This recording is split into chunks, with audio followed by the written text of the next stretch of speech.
Porque muitas vezes o argumento técnico desconsidera as desigualdades que existem no Brasil. Por isso é muito importante que a gente tenha políticas públicas que considerem o que a gente chama de marcadores sociais da diferença. Se a gente já sabe, com dados tão objetivos, que existe uma sobrecarga em mulheres negras, famílias chefiadas por mulheres, famílias pobres, a gente consegue mudar a política pública e estabelecer tarifas sociais de energia, com recorte de gênero, raça, renda, território, como disse o especialista.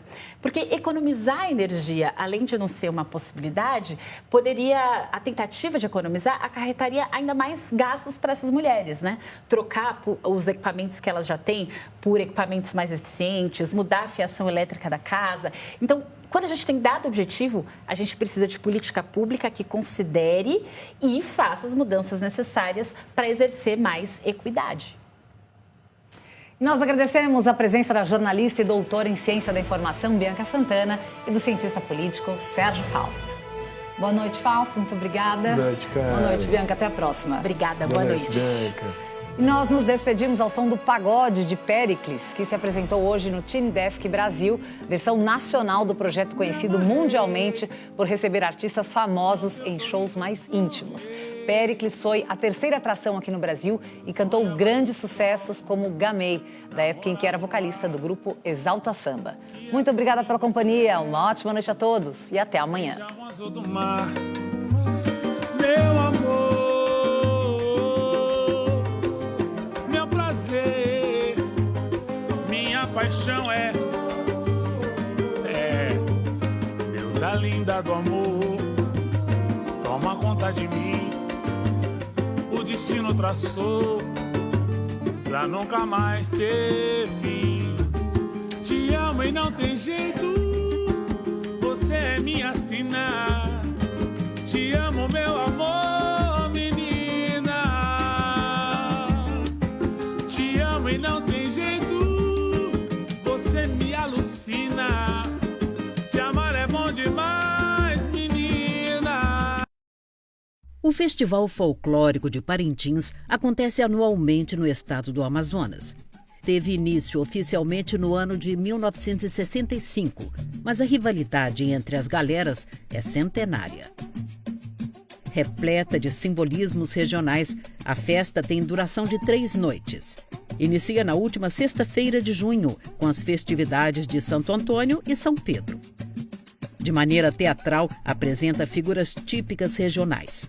O homem ribeirinho nortista, o amo do boi, a sinhazinha da fazenda, a rainha do folclore, o pajé e personagens de lendas amazônicas, como o boto cor-de-rosa, a caipora e a mula sem cabeça. Parintins se transforma com as cores azul e branco, o boi preto, símbolo do boi caprichoso, e o vermelho e branco, o boi branco da galera do boi garantido. As duas agremiações se confrontam na arena do Bumbódromo, inaugurado em 1988, com capacidade para 35 mil pessoas. Em cada uma das 3 noites são realizadas diferentes apresentações com duração de até 2 horas e meia. São superproduções com fantasias, carros alegóricos, coreografias e canções típicas e específicas para cada galera. Como em qualquer disputa, 21 critérios são avaliados entre eles: apresentador, levantador de toada, rainha do folclore, boi bumbá evolução, ritual indígena, toada, entre outros. As notas são dadas por jurados, conhecedores da cultura local, do folclore e da antropologia da região amazônica. Os jurados são sorteados na véspera do evento. Algo muito importante no festival: as cores de cada galera não são usadas na apresentação da sua rival. Nessa belíssima festa, o folclore é apresentado através de imagens, personagens e histórias. Como é rica a nossa cultura brasileira!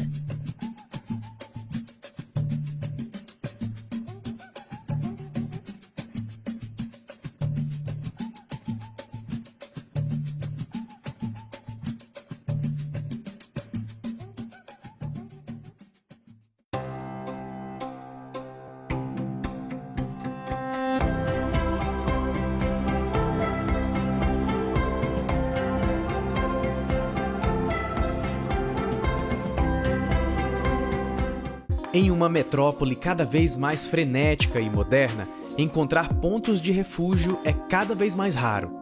E é exatamente o que a gente sente quando chega na Casa das Rosas. O prédio, erguido em 1932, abriga muitas histórias.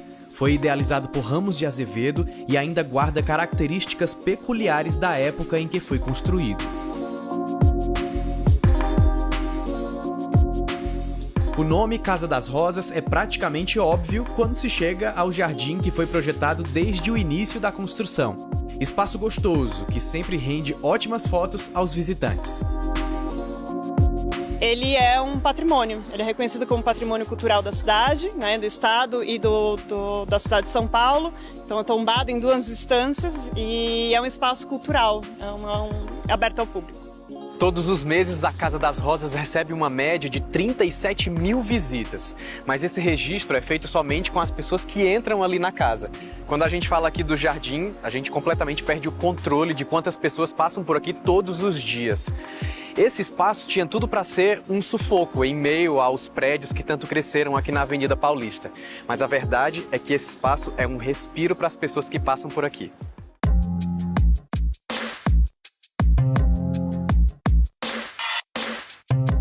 Logo em uma das primeiras salas, é possível ter uma verdadeira aula de história, com uma exposição que traça uma ótima linha do tempo que narra a evolução da Avenida Paulista, uma das principais artérias da cidade de São Paulo.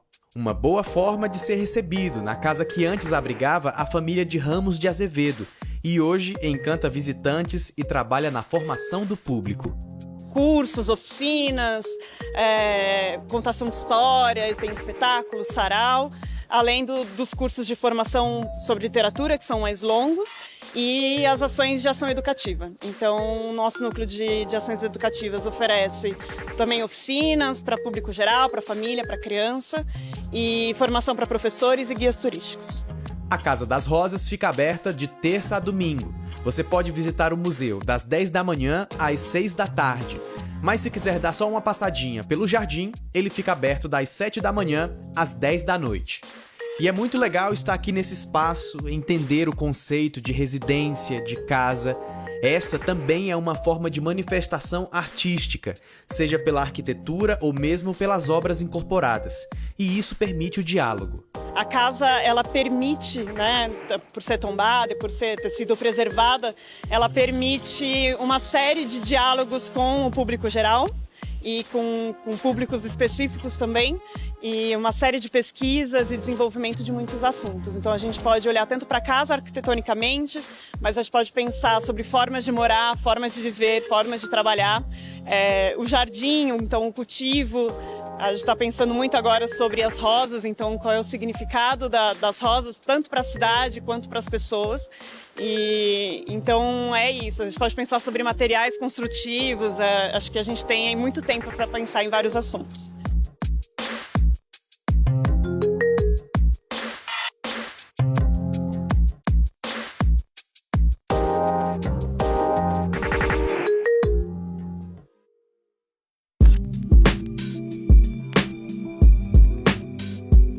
Um espaço que exala artes e é ponto de encontro da cultura paulistana.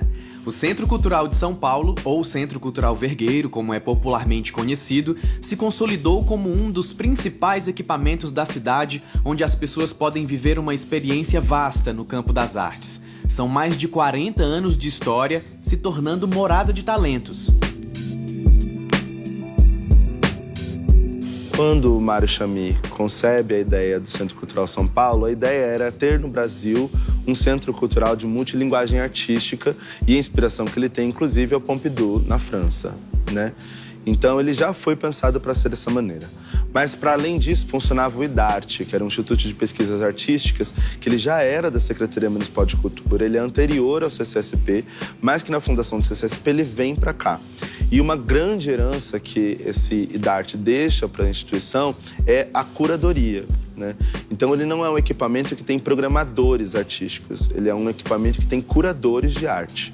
O CCSP conta com 5 bibliotecas para pesquisadores e leitores assíduos que podem aproveitar